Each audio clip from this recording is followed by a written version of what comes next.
அதிகமாக இது மழைக்காலங்களில் தான் ஏற்படும். தலையில் நீர் கோர்த்துக்கிட்டு தலை பாரமாக இருக்கும், மூக்கில் வந்து தனித்தனியாக வந்துக்கிட்டே இருக்கும். இவங்க ரொம்ப கஷ்டப்படுவாங்க, தூங்குறது கூட முடியாது. சில பேருக்கு என்னென்னா இது வெயில் காலம் வந்ததும் அந்த நீர் கோர்த்தது வந்து வெளியாகி நார்மல் ஆயிடுவாங்க. சில பேருக்கு எப்போதுமே அந்த நீர் கோர்த்து தலைவலி அடிக்கடி வலிச்சுக்கிட்டே இருக்கும். அதுலேயும் இப்போ சூட்னால் வரக்கூடிய தலைவலி கூட உங்களுக்கு நார்மலாக தாங்க வலிக்கும், தலை மட்டும்தான் வலிக்கும். ஆனால் இந்த பின்மண்டையில் நீர் கோர்த்துக்கிட்டு வலிக்குது பாருங்கள், கபால நீர்னு சொல்லக்கூடியது இது. இந்த நீர் பார்த்திங்கன்னா சம்மந்தம் இல்லாமல் எங்கெங்கேயோ வலிக்கும்.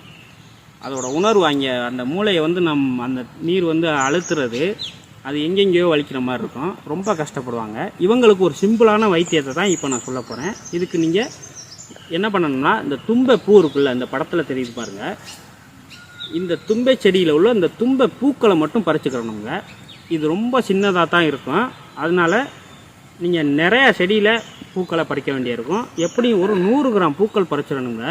இந்த 100 கிராம் பூக்களையும் ஒரு 1/4 லிட்டர் நல்லெண்ணெய் இருக்குல்ல, அந்த நல்லெண்ணெயை போட்டு அடுப்பில் வச்சு நல்லா கொதிக்க காய்ச்சிக்கிறங்க.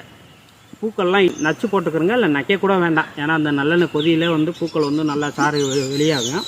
அதனால நல்லா கொதிக்க காய்ச்சிக்கிட்டு அந்த நல்லெண்ணெயை எடுத்து ஆற வச்சு அதை வாரத்தில் ஒரு நாள் என்ன பண்ணுறீங்கன்னா, காலையில் ஒரு 8லேருந்து 9 மணிக்குள்ளே தலையில் தேய்ச்சிருங்க. ஒரு 3 மணிக்கெல்லாம் சாயங்காலம் சுடுதண்ணி காய வச்சு குளிச்சிருங்க.